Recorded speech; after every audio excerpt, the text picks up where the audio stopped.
This is Brian Townsend for CardRunners.com. I'm going to be two-tabling. Um, I'm going to be two-tabling 510 pot limit Omaha today. And what I really want to talk about is pre-flop decisions in play in pot limit Omaha. And the 4 points, and I don't know if I'm going to get to all these today, or I might get to some, but I won't make. Um, I might not be able to discuss them in full. So I'm guessing that this is going to be a 2 or 3 part kind of series on the next couple videos, um, which is going to detail pre-flop play in Omaha. So some things that I'd like to discuss today. I probably could have valued about this, but I wasn't really paying attention. That's a good thing. I thought I had a 10. Some things I want to discuss today um, are opening standards. So, kind of what am I opening with from where? And I'm on the waiting list of 2 tables, so we'll start off with 1 today, because there's some things that I kind of want to discuss first. And there you go. There we're on. Let me close that one and get off the wait list so it doesn't pop up. Let's see here.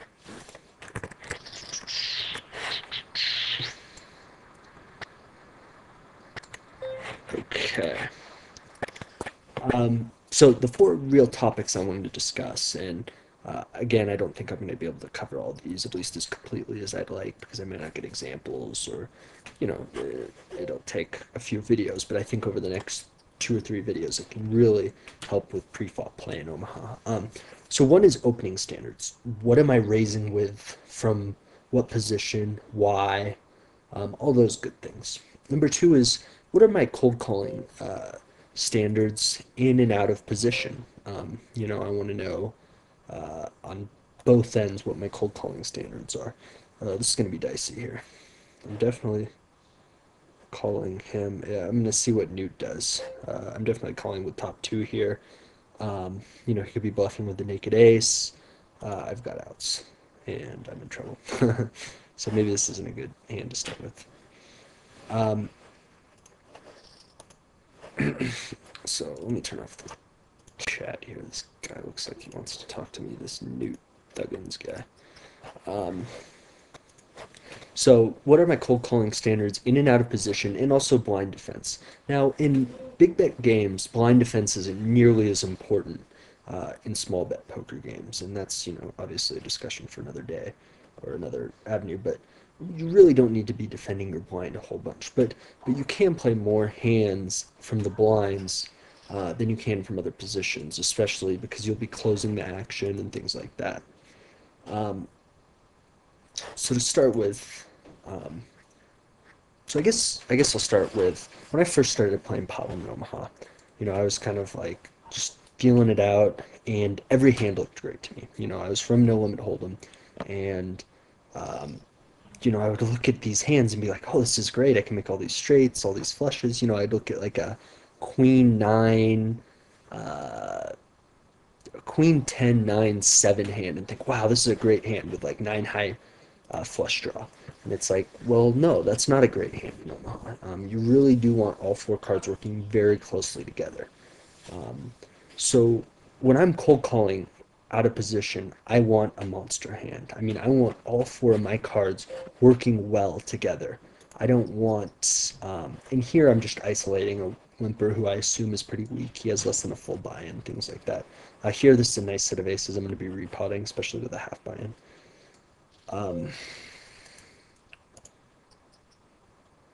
Here's the real multi-way pot. I'm just going to check. So what are my so when I started playing, sorry to get back on track here, I was just kind of like, like anything, trying to figure out the game. And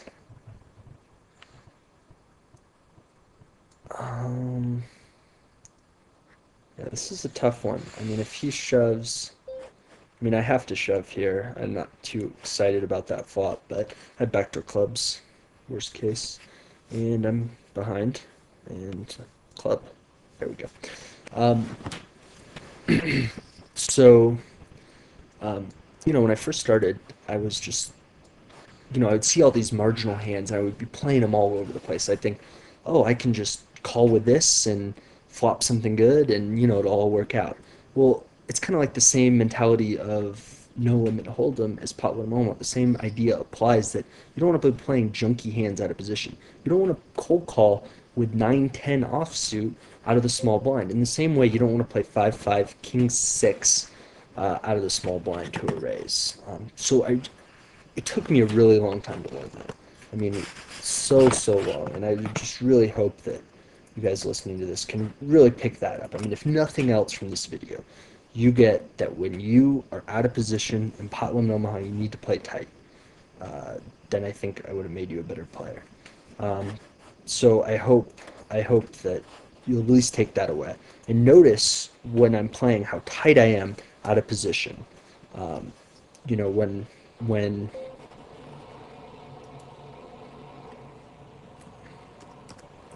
um, I was thinking about check raising this flop just to kind of mix up my play, but I opted to just bet out. Um, so when you're out of position, you really need to be playing tightly.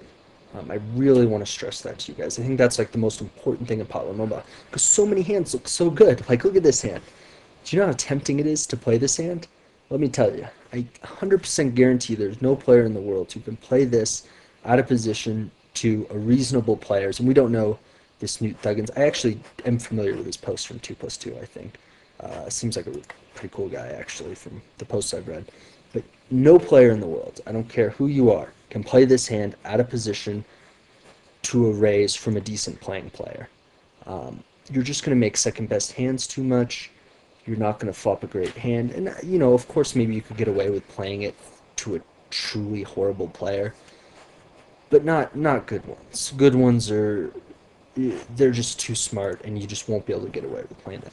So that hand there looks so good. I mean, it looks great. Like, I remember when I started playing Polynomial, I saw that hand and was like, let me in, let me at this. I want to play this.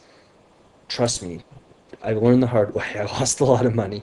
Don't play those hands out of position. So that's kind of the take-home message of all this that I hope you guys can learn. Really tighten up out of position. Um, and that kind of varies a little bit when we get to like blind steal situations. And that'll probably be one of the later videos um, where you suspect someone from the cutoff or the button is opening a little light. And I'll discuss, probably not this video, a later one, how my ranges will vary based off those plays that people are making.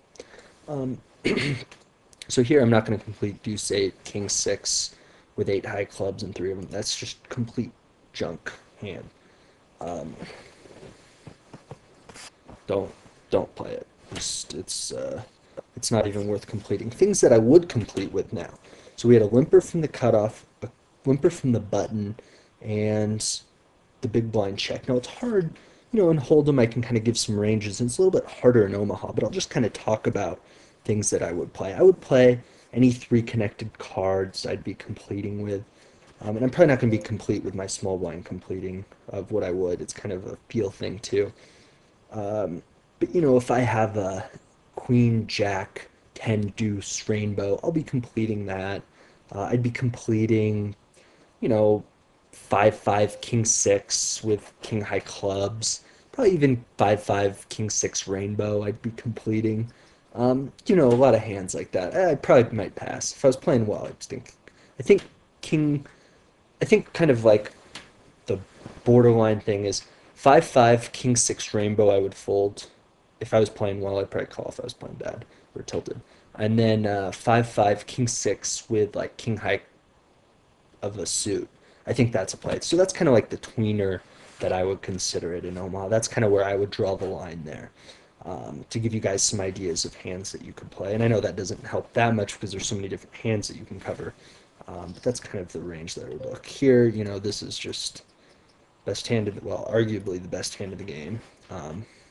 So, it doesn't take rocket science to figure out that you want to raise the pot. Um, but I guess when I started playing Omaha, I didn't realize that, um, wow, I don't know these players at all. I guess I'm just going to bet. I would not do this at high stakes poker or high stakes games because you'll get semi-bluffed like you would not believe. But these players, I'm assuming, are a little more passive, and I can get away with bet folding my aces, except a Citizen Mac will be priced in. Yeah, I don't know. This is just one of those spots where you just don't know your players. It's real hard to continue, and so I'm just gonna pitch it. Um, that's a play that I would never make. That's just asking to get beat up on. Here's a standard, just steal.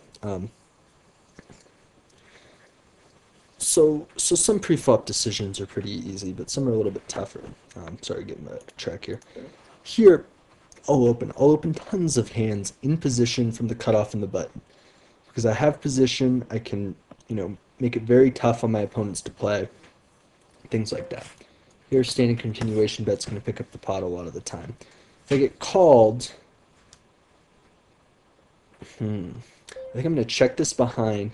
I think, so here's what I think his range consists of now. Could be a set, but I'm not too worried about that. I think his range is a king or queen, jack, 10 type of hand. Now, there's a couple good things that can happen here. Well, there's good and bad things. I think if he has a king with his stack, he's check raising me on. That's not a good thing. Even if he's got a crap king, he's going to do that. Now, if he has queen jack 10, he's going to fold when I bet, uh, unless he's like a complete idiot. So there's not much. So even though I'm giving that hand a free shot to beat me, um, I think it's worth checking here um, because he's going to fold those like queen jack hand type things. And so now my intention is to call a bet here, and I would have called if the ace hadn't come. That's irrelevant. Um, I hate that he's betting $60 into 210. That probably means I'm pretty much dead here. If I could find a fold, I think it would be to that. But it's kind of going with my read from before. I'm gonna call. Yeah, it was a real nice value bet by him. What the heck did he call the flop with? Okay, so my analysis of his range was a little off. He's very loose. That's a loose call. That's a dang thin value bet though, man. Um, Hats off to him. Uh, so so so here was my reasoning again. Now, when he snap called the flop, I thought he either had, well, I thought he would have a 10 to go with that, but I guess he's very loose. So I thought he either had like some type of gutter ball, gut shot draw, or he had a king. Those were kind of how I broke down his range. He's a little looser than that. His range might even include a nine now, or nines and fours. So then I opted to check the turn again so that if he bluffed the river, I could induce a bluff from him. He ended up hitting an ace and having the best hand and making one of the nicest value bets I've seen in quite a while. Well, not that nice, but it's a nice value bet. Um, since he doesn't know I have a king at all, or it's unlikely I do. So I guess that's kind of my logic and reasoning for playing the hand how I did. I hope that kind of makes sense. It got kind of felt like it got kind of jumbled as I was trying to go through it, but um, yeah. Oops.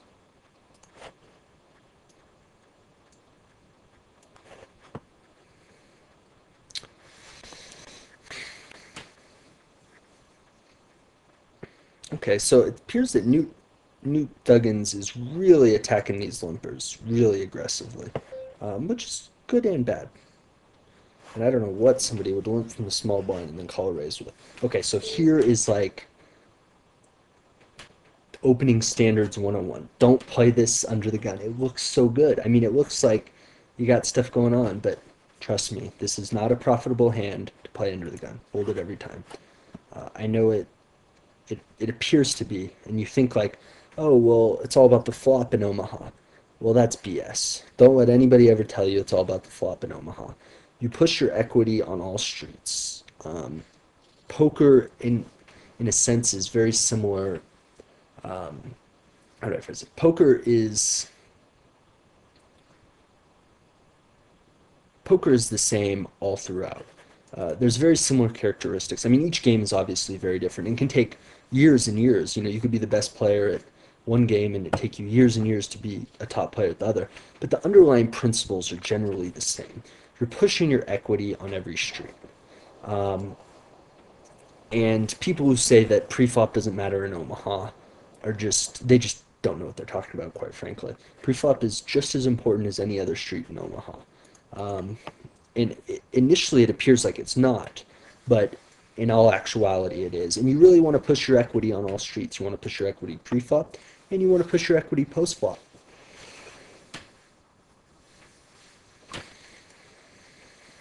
Here flopping the second nuts, we have a min bet. This could get dicey. Um, I'm gonna have to raise because I just can't check call with second nuts here. I don't know what I'm gonna do though if I get re-raised. That'll be good times, but I don't know. I'm kind of stubborn. I don't like to fold. So, so back to that idea. Pre-flop is just as an important street in pot limit Omaha as it is in no limit hold'em. If you play nine deuce offsuit out of position, no limit hold'em, you're just not going to be a winner against competent opponents. Same thing goes for pot limit Omaha. You play junky hands out of position, you're not going to be a winner. Here I have a gut shot. I might have the best hand. I'm too loose. um,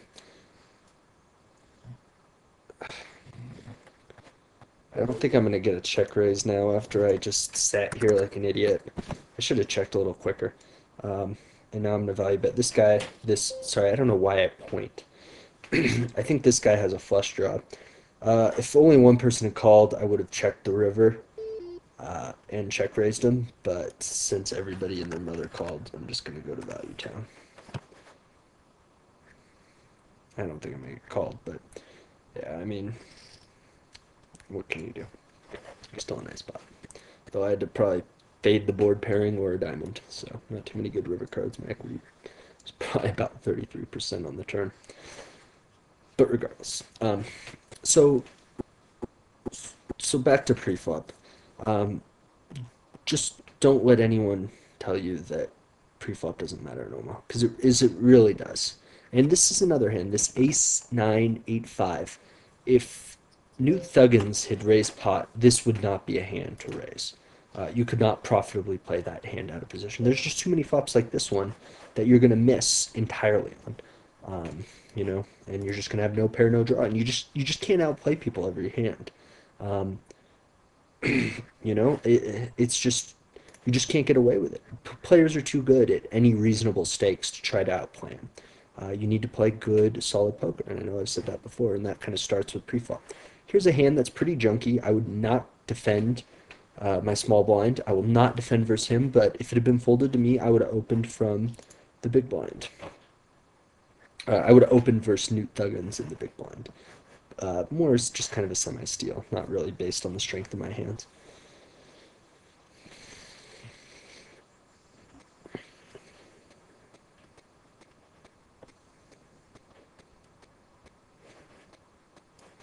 Sorry guys, I just paused the video there for about 10 seconds just to get the poker tracker stats all set up. I could imagine it being kind of annoying and to have the poker tracker stats shine up in front of the screen, and I didn't really want you guys to see my session that I had tonight. Okay, so here's a hand that's quite frankly very junky, but I will steal with it. Um, and now that there's a limper, I'm not going to isolate him. He doesn't have that much money type of deal.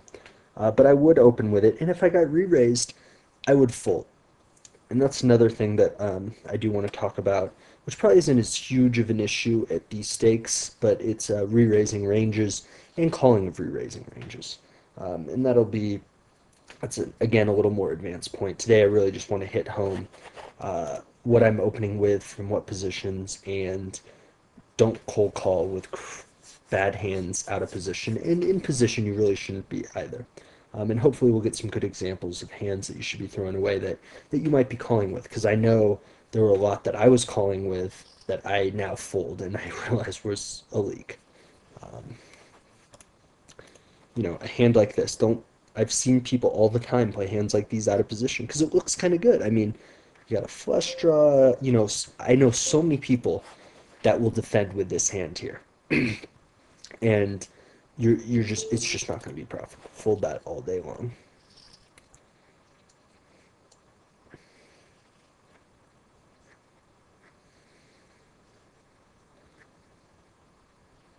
Here's a hand that I'll open with versus the big blind, but I will fold to a raise. Again, that's another hand that it looks pretty good. It looks like it's got some potential. There you go. I flopped a set and a straight, right? I think. No, I had 10-6, no straight. But but it's really not that strong of a hand, and you shouldn't be defending with it out of position. Here I'll open with King Queen 9-6. I would not have cold called any raises or re-raised anybody with this hand. If Newt opted to re-raise me, I would consider folding. Um, Here, I don't know much about this player. He might try to make more moves on me than usual, but I'm just going to bet fold it. And now that I turn the nuts, there's a lot of things I can do here. If I play against people a lot, this is a time where I'll check and I'll get tricky and trapped sometimes. Not all the time, obviously, but some percentage of the time. But here, and actually, the check on the turn is really good because um, he's not going to call you with many hands that don't have much value. And it gives you the option, if I get check raised here, I'm going to have to call, but let me tell you, he could very easily have a redraw at a better hand. So here, suited aces are always a raise. See, like this is not a happy spot for me because what do I do if the board pairs? What do I do if a diamond comes? I mean, he could easily be free rolling me here. That said, I'm not ready to toss the nuts away yet to him. I don't know him well enough, um, but I'm not very happy right now. Here, I guess I'm just gonna bet fold. I don't know. And now I have the nuts in the river. That makes life easy.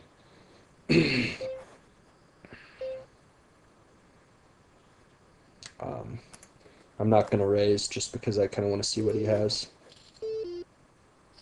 Yeah. So there you go. I mean, he was free rolling me. He had 4 free outs that he could hit on me, and it would be very hard for me to get away from my hand. That 8 is actually a real good card for me to call on. Um, I might have called a shove there. And my hand's good. Let's see what he had. So he called with a straight draw and jacks. Not a very good hand.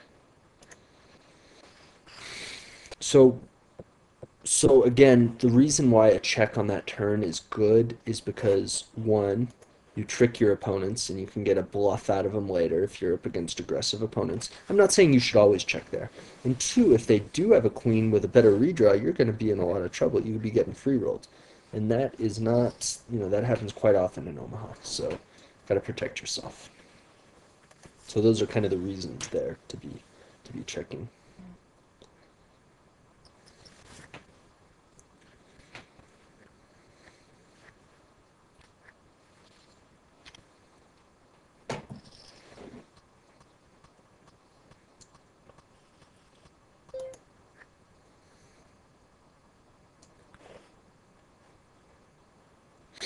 Here I will open this hand, but this is about the weakest hand I'll open with.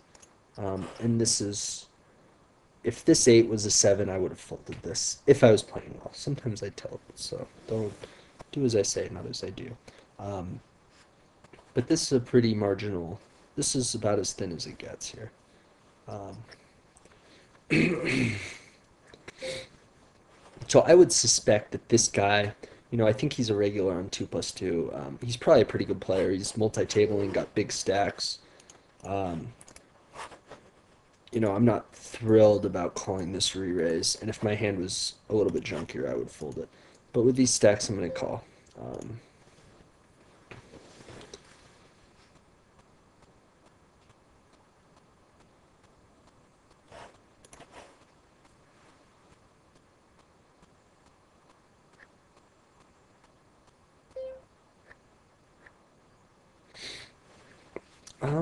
I kind of want to make a move on him, but I mean, the thing is, I, this is a great flop to go after him because I don't think he's got a whole lot, but I'm just gonna throw it away. I don't know, the heart and commitment, but making a move there is definitely a reasonable play with some frequency. Um, I don't know why I didn't. I don't know. I didn't have the, as Tony G would say, the heart and the commitment to the game. But let me tell you, some of the time I sure would. And you know, that eight's a nine, and I've got top set, and I'm doing the same. I play it the same way, you know.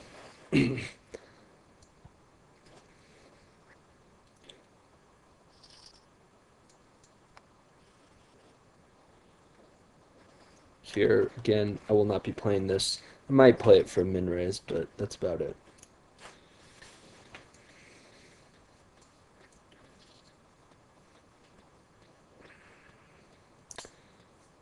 Oh, look at that! I would have flopped second set. Good board for it too. Single suited kings, one connection is good. This isn't a great hand though, you know, with the three dangler. I'm gonna check here. I just really can't stand any action, and there's a lot of like straight draw hands that might raise me. I'm just gonna throw my hand away after the bet call.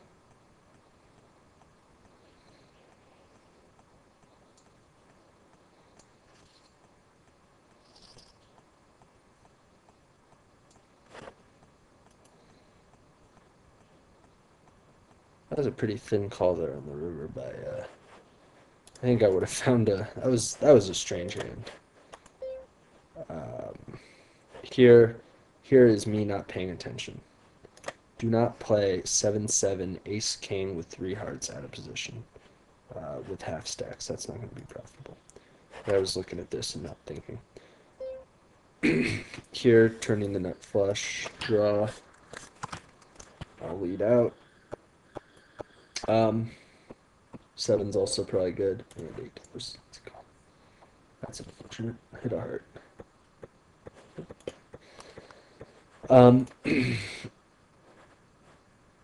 So yeah, I can't really explain why Newt called on the river, and I can't explain why this guy tried to bluff on the river.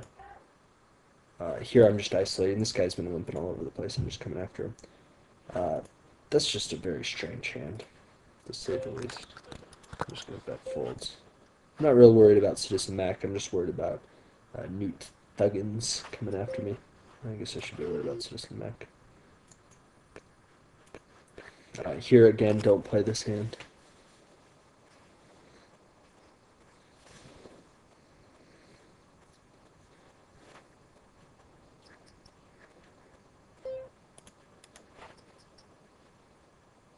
Yeah, so I guess what I can garner from this is don't bluff Newt Thuggins, and this Ornigum guy makes some very weird bets.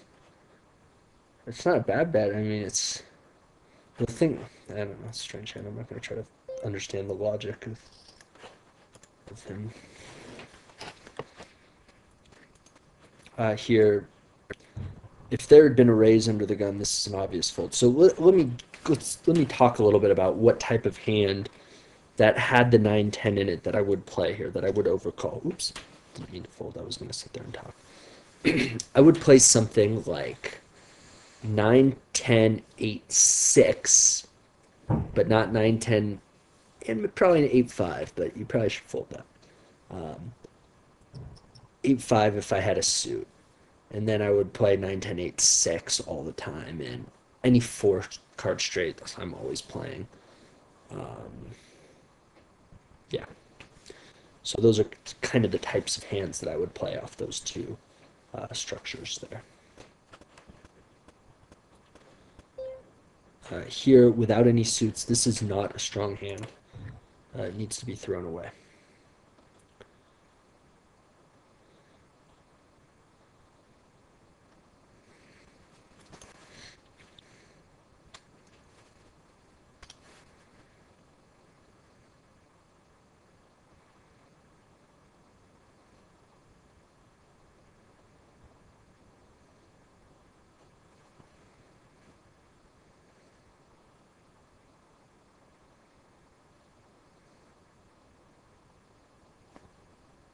Ouch.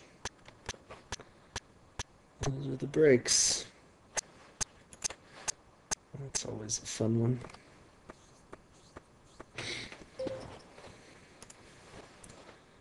But even there, like, it looks like that was a really nasty suck out, but it really wasn't that big of a suck out. I mean, you have backdoor clubs, You have 1-6. So backdoor clubs are, so here I gotta flip this. Um, so he's got 1, 2, 4, 1, 2, 4. So he's got like 8 outs, which is going to be almost, see, he had like 30% equity, 32% equity. So it's really not all bad getting it in there with top two in the straight draw against the bottom set. So, um, MSP's play is pretty standard there, and calling there is, he's never folding his hand. With the gut shot adds a lot of value to his hand. Excuse me. Um, so yeah, that was pretty standard. And that, let's look back at that hand. Where would I say the big mistake was in this hand for this Onigum guy? Since he lost, he made a mistake. Kind of my look at it. He limps under the gun with 3-3-8-6. Then he calls a huge, huge raise out of position. This guy is playing marginal hands out of position. And when you play marginal hands out of position, you get punished for it. I mean, right there, he flopped his dream flop pretty much, and he's still in the best case scenario. He doesn't even have the guy dead. He still gets it in, and the guy's got 33% equity. So playing 3-3-8-6 out of position like this is just the most major league you will ever see. I must P cold calling out of position with 9-10-6-7. It's close, but it's reasonable. Um, but this Onigum guy, this is just burning money. I mean, don't don't do this. I hope no CardRunners members ever do this. I hope this guy watches the video because he needs it very badly. But it's deceptive because it looks like, hey, I can do anything with these hands. I can make a straight. I can, things will work out for me.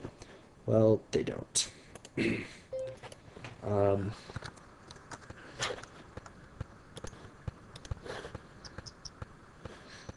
Here, this particular player just loves making moves on me.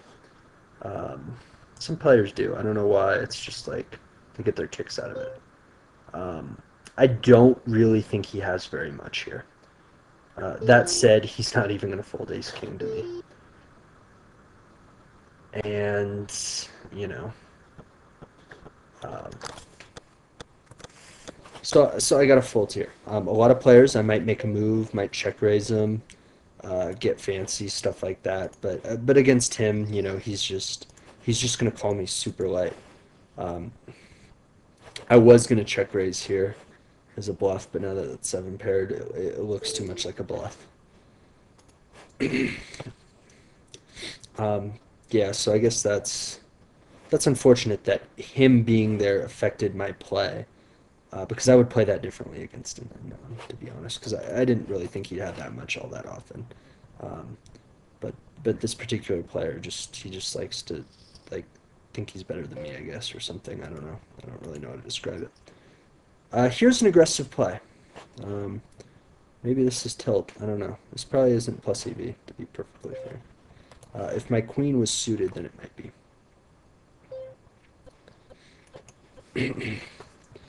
um, I almost don't like this bet because this again is a player who just wants to outplay me. Um, I almost think I like just check folding this flop. See, he's going to do this all the time. Um, I don't think he has much, but he's just trying to.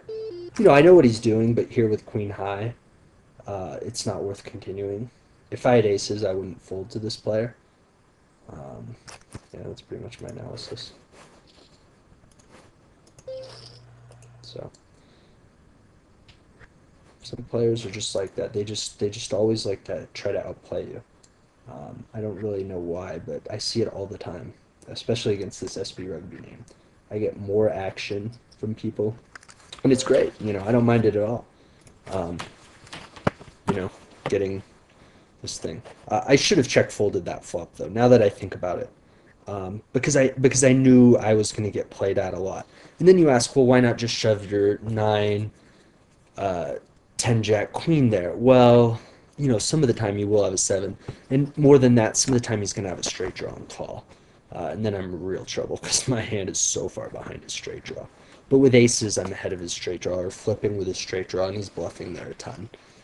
I would say he's bluffing there like 95% of the time. He probably thinks he's a genius because he made that move, but uh, it's like 95% bluff right there, which is, you know,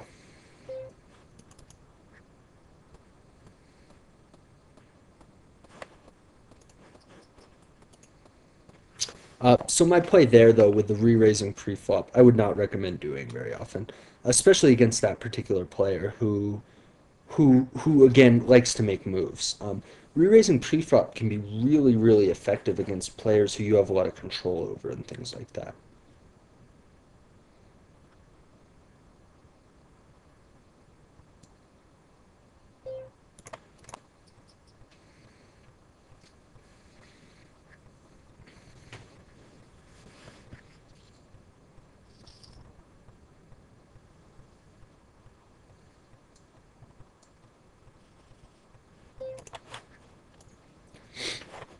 Um, there, I just folded. Let's see if it'll come up. It's annoying that it doesn't come up. I thought they changed that so it came up. Um, but there, I folded like a 6-7-4 deuce or something. I would play something with one. I would play my one gappers, eights and belows that had a suit. So I would play 7-8-4-5 with a suit, or 6-7-3-4 with a suit. And then I would be playing all four connected cards I always play. And I pretty much always cold call with them too. I love them. And they're actually, it's a lot more powerful to have all four cards together than a one gap.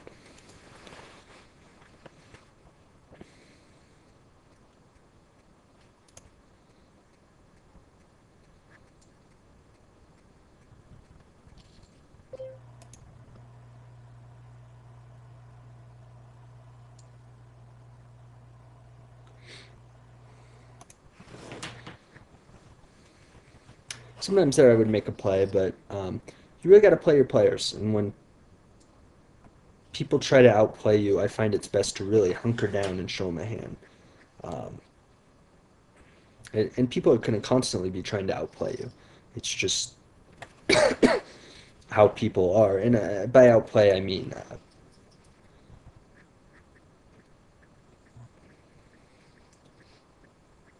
try to get fancy and stuff like that. But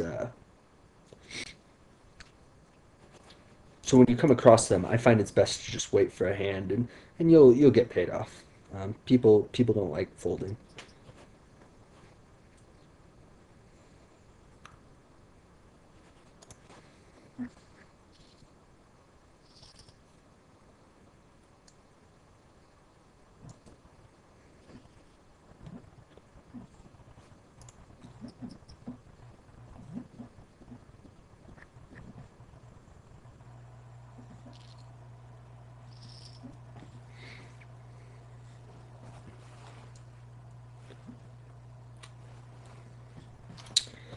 Okay, we didn't quite dive as much into the preflop as I would like. In the next PLO video I do, I'm going to kind of continue this thought process.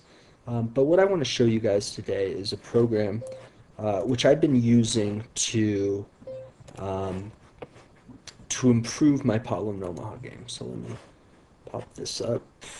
Oops, can't use Firefox. Don't put bookmark there. Um, and I would really recommend everybody be using this. And I'm going to show you guys kind of how to use it and what I do with it. It's called Pro Poker Tools, and the website is right above Pro Poker Tools. And sit out from these. Not paying attention to them. Um,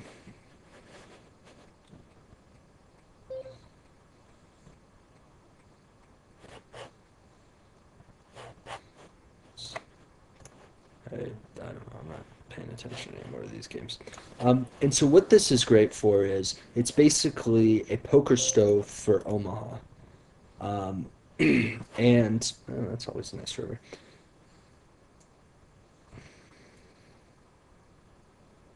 Oh man, this poor Onigum guy is in trouble.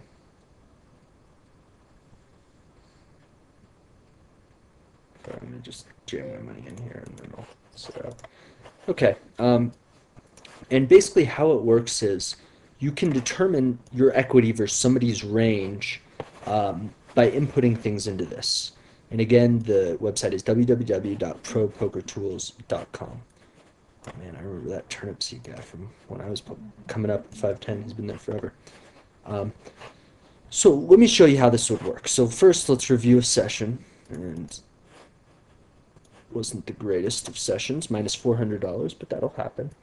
And I want to pick out a hand which a big pot occurred. It doesn't even necessarily need to be one which I played.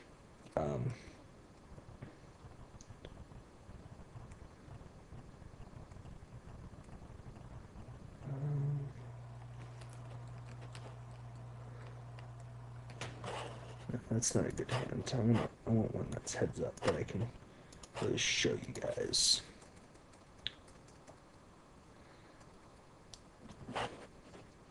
No. Come on. Let's get it right here.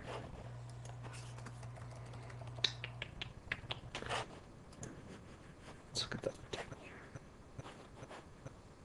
Split. No.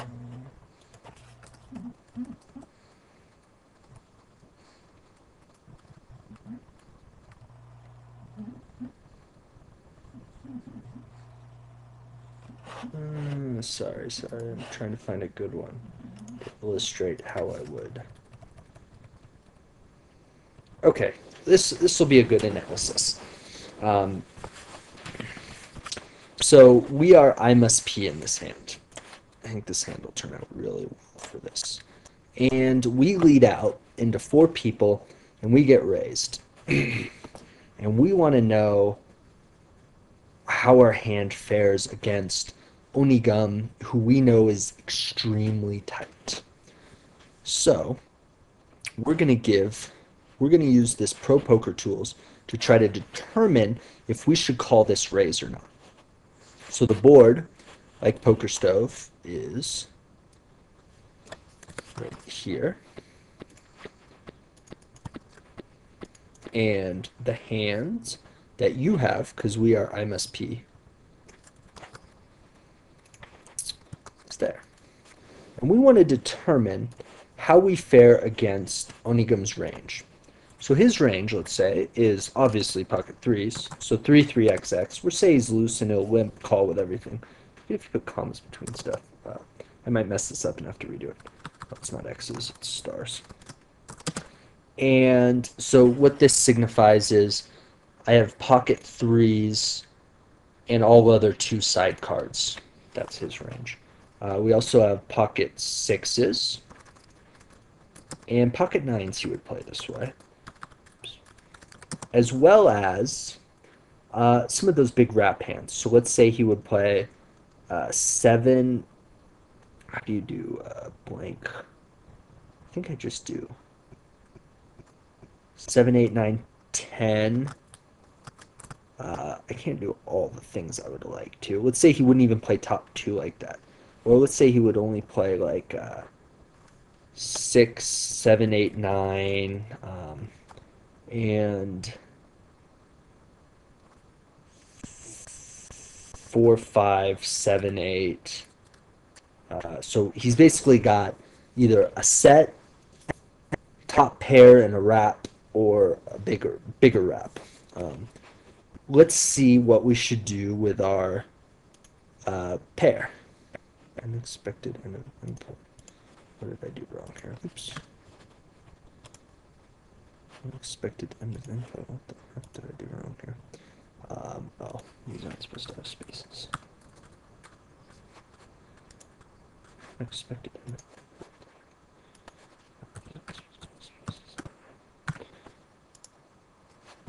What?